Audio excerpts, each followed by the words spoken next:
Assalamualaikum warahmatullahi wabarakatuh. Berikut kisah Imam Al-Hallaj. Menurut Al-Hallaj, Allah menciptakan manusia menurut bentuknya, dalam pengertian bahwa, kendati manusia adalah makhluk dan bukan Tuhan, manusia mempunyai tabiat kemanusiaan yang menyerupai tabiat ketuhanan Allah. Dengan kata lain, tabiat kemanusiaan adalah tabiat ketuhanan yang tidak sempurna, sedangkan tabiat ketuhanan Allah maha sempurna, suci dari kekurangan. Banyak sufi sezamannya yang berbicara seperti itu, misalnya Syekh Ash-Shibli, yang bahkan dianggap gila. Lain halnya dengan Al-Hallaj, ia tidak dianggap gila, tapi orang waras yang bijak. Banyak kisah menarik di sekitar Al-Hallaj, terutama pergaulannya dengan Imam Junaid Al-Baghdadi. Pada suatu hari Syekh Junaid berkata, "Hai, Mansur Al-Hallaj, tak lama lagi suatu titik dari sebilah papan akan diwarnai oleh darahmu." Maka sahut Al-Hallaj, "Benar, tapi engkau juga akan melemparkan pakaian kesufianmu dan mengenakan pakaian Maulwi Ana Al-Haq." Dan ternyata dua ramalan itu menjadi kenyataan. Pada suatu hari Al-Hallaj benar-benar dirangsang oleh api cinta ilahiyah, dan kembali meneriakkan, "Ana Al-Haq," tanpa henti. Para guru dan teman-temannya seperti Syekh Junaid dan Ash-Shibli, menasihati dia agar menahan diri. Namun ia tidak mempan oleh teguran itu. Al-Hallaj terus saja mengulang seruannya, "Ana Al-Haq," setiap saat.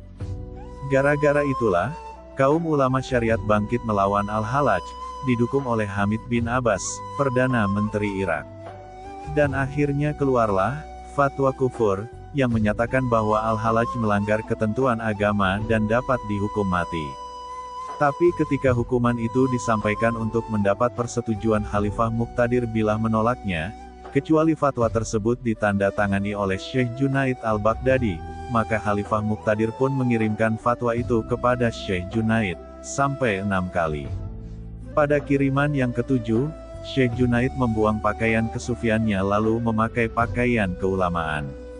Setelah itu ia menulis pada surat jawaban, menurut hukum syariat, Al-Hallaj dapat dijatuhi hukuman mati, tapi menurut ajaran rahasia kebenaran, Allah Maha Tahu.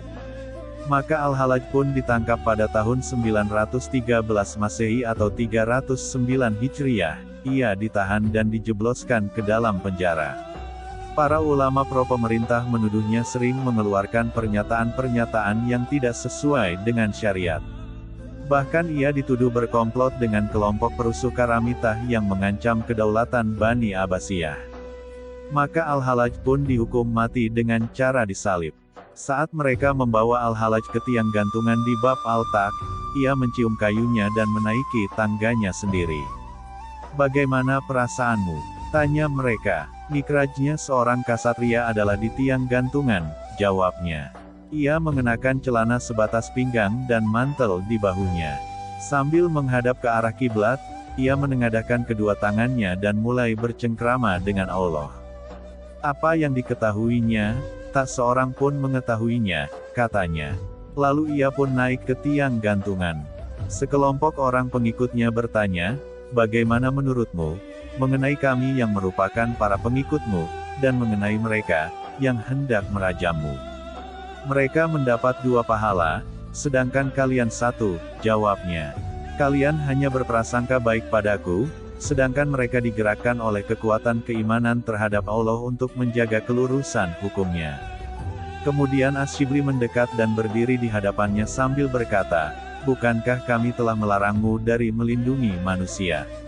Pekiknya. Lalu ia bertanya, "Wahai Al-Hallaj, apa itu sufisme?" Al-Hallaj menjawab, "Yang engkau lihat ini adalah derajat terendahnya. Lalu apa yang lebih tinggi daripada ini?" tanya Ash-Shibli. "Yang tak dapat engkau capai," jawab Al-Hallaj. Orang-orang mulai melempari Al-Hallaj dengan batu. Sedangkan Ash-Shibli, demi menyesuaikan diri, melempar segumpal tanah. Al-Hallaj merintih. Mereka bertanya, "Engkau tidak merintih saat dilempar dengan batu-batu itu. Tapi mengapa engkau merintih sewaktu terkena lemparan segumpal tanah?" "Karena mereka yang melemparku dengan batu tidak mengetahui apa yang mereka lakukan. Mereka punya alasan. Sedangkan ia yang melempar gumpalan tanah itu, ia mengetahui bahwasanya tidak seharusnya ia melakukan itu kepadaku. Itulah yang menyakitkanku. Kemudian mereka memenggal kedua tangannya. Al-Hallaj pun tertawa. Mengapa engkau tertawa? Pekik mereka. Sungguh mudah memenggal kedua tangan seseorang yang terbelenggu, jawabnya. Namun dibutuhkan seorang kasatria untuk memenggal tangan-tangan segenap sifat yang melepaskan mahkota cita-cita dari dahinya. Mereka memotong kedua kakinya. Ia pun tersenyum. Dengan kedua kaki ini, aku melakukan perjalanan duniawi, katanya. Dengan dua kaki lainnya yang kupunya, aku bahkan bisa berjalan di dua alam, dunia dan akhirat. Jika kalian mampu, potonglah kedua kaki itu. Lalu ia mengusapkan kedua tangannya yang bunting ke wajahnya, sehingga lengan dan wajahnya berlumuran darah. Mereka bertanya, "Mengapa engkau melakukan itu?" "Aku telah kehilangan banyak darah," jawabnya. "Aku sadar bahwa wajahku telah memucat. Kalian menyangka bahwa pucatnya wajahku disebabkan oleh ketakutanku. Maka kuusapkan darah ke wajahku agar pipiku tampak semerah mawar di mata kalian. Riasan para ksatria adalah darah mereka. Lalu mengapa engkau juga melumuri lenganmu dengan darah?" "Aku tengah berwudu." "Wudu untuk apa?" "Saat seseorang hendak mendirikan salat 2 rakaat dalam cinta," jawab Al-Hallaj. "Wudunya belum sempurna bila tidak dilakukan dengan darah." Kemudian mereka mencungkil kedua bola matanya. Raungan terdengar di antara kerumunan orang. Sebagian menangis, sebagian melempar batu. Lalu mereka hendak memotong lidahnya.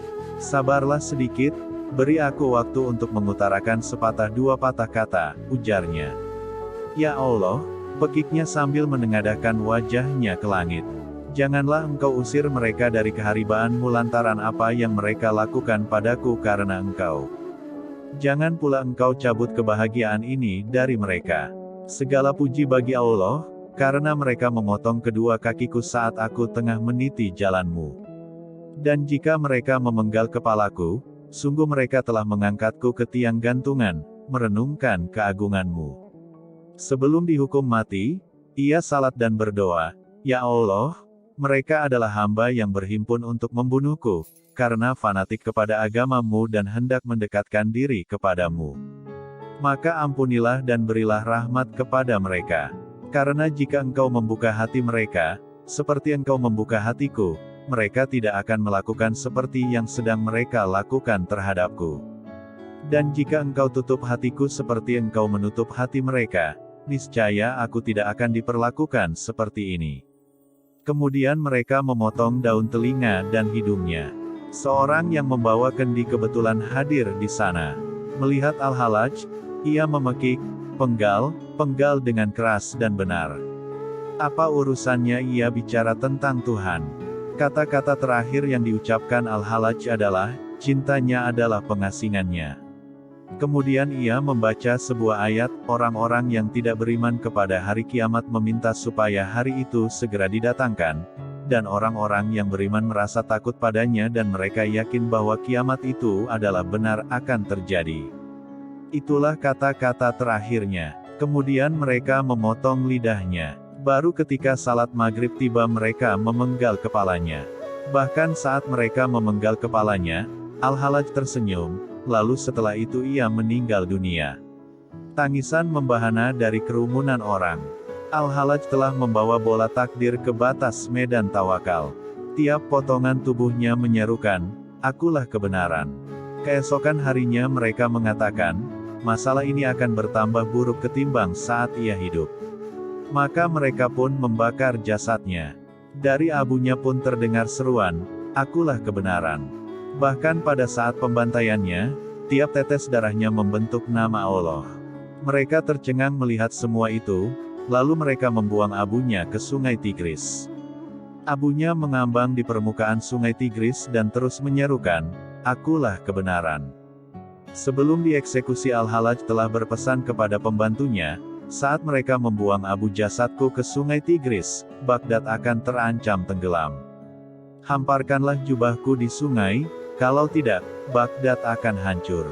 Pembantunya, saat melihat apa yang terjadi, membawa jubah Al-Halaj dan menghamparkannya di tepi sungai Tigris. Air pun surut dan Abu Al-Halaj pun diam. Kemudian mereka mengumpulkan abunya dan menguburkannya. Kematian Al-Halaj merupakan kehilangan besar sekaligus noda hitam dalam dunia tasawuf. Namun pemikirannya tetap hidup terus, tak lekang oleh ruang dan waktu. Semoga kisah Al-Halaj ini bermanfaat agar kita selalu dalam keadaan takwa kepadanya. Amin ya rabbal alamin.